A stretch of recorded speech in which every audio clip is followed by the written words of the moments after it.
Je suis particulièrement heureux de m'adresser à vous à la veille de la célébration de l'accession de notre pays à l'indépendance. Le 22 septembre est gravé dans notre mémoire collective comme le jour où le peuple malien a décidé de mettre fin à la domination coloniale en proclamant le nouvel État libre du Mali. En ce moment solennel, je rends un vibrant hommage aux pères de l'indépendance avec à leur tête le président Modibo Keïta. Cet hommage revêt une signification toute particulière au moment où le Mali est engagé dans la reconquête de sa véritable souveraineté. Nous devons suivre résolument la voie tracée il y a 64 ans.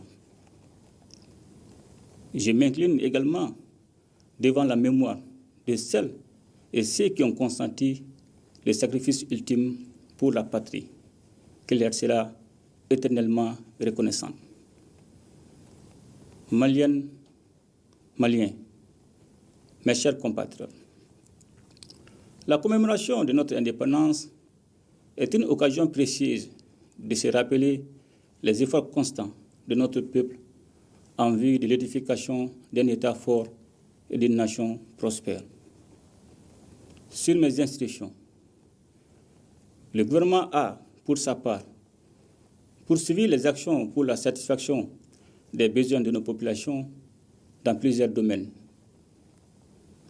Maliennes, Maliens, mes chers compatriotes, la question sécuritaire demeure la préoccupation prioritaire du peuple malien.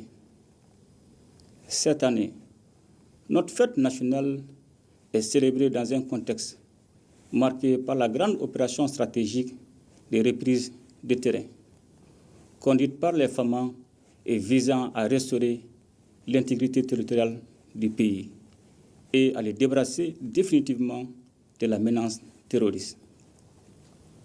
Les forces armées et de sécurité ont en effet mené des opérations de stabilisation et de reconstruction dans les régions reprises, permettant ainsi le retour progressif des services publics, des écoles et des infrastructures essentielles.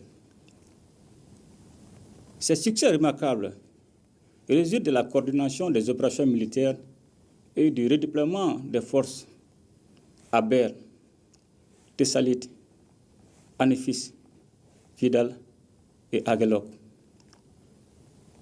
Les attaques terroristes survenues le mardi 17 septembre dernier nous rappellent, une fois de plus, l'impérieuse nécessité de demeurer vigilant et de maintenir une posture opérationnelle exemplaire en toutes circonstances.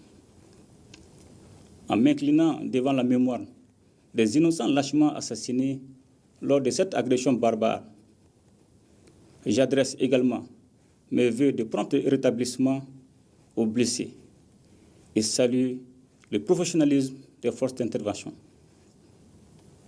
Maliennes, Maliens, mes chers compatriotes,